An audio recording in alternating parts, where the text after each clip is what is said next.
প্রিয় শিক্ষার্থী, আসসালামু আলাইকুম রহমতুল্লাহ। তোমরা সবাই কেমন আছো জানাবে কমেন্ট করে। আর আমি আজ নিয়ে আসছি সেটের কিছু অংশ বেসিক। এই যে এর উপরে যদি এটা দাগ থাকে, প্রাইম এরকম থাকতে পারে। এই প্রাইম থাকলেই এই প্রাইমের জন্যই ইউ মাইনাস, আর যে অক্ষর থাকবে সে অক্ষর লিখবে। ওকে, আবার এই টু পাওয়ার এন, টুর উপরে পাওয়ার এন আছে, একে বলে উপসেট। কি বলে? এটা উপসেটের প্রতীক।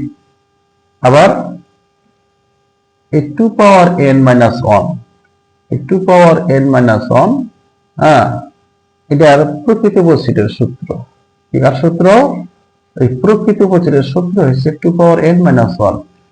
আমরা যদি উপাদান যদি 3 থাকে, টু পাওয়ার 3 দিব, তাহলে 3টা হলে আমার 8 আসবে, উপসেট 8, 8টা সংখ্যা। আবার টু পাওয়ার এন, এখানে যদি আমার 3টা উপাদান হয়, অথবা 3টা অক্ষর 3টা সংখ্যা থাকতে পারে, তাহলে 3 হলে এই টু এন এর মান 3 হবে, টু পাওয়ার কিউ মাইনাস 1, মানে তাহলে কি হবে? 8 মাইনাস 1, প্রকৃত উপসেট 7টি হবে। কয়টি হবে?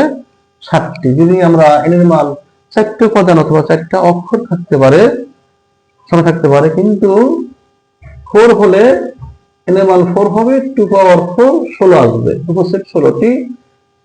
এনে যদি উপাদান যদি 4টে থাকে, তাহলে এন এর মান 4 দিব, টু পাওয়ার 4 মাইনাস 1, 16 মাইনাস 1, প্রকৃত উপসেট 15টি। ওকে, তোমরা এগুলা প্র্যাকটিস করবা, এগুলা মনে রাখতে হবে। এটা নিয়ম, বেসিক নিয়ম, এটা শিখতে হবে। এটা আগে, তারপরে অঙ্ক অটোমেটিক সহজভাবে করতে পারবে। ওকে, ভালো থাকো। বাংলাদেশ।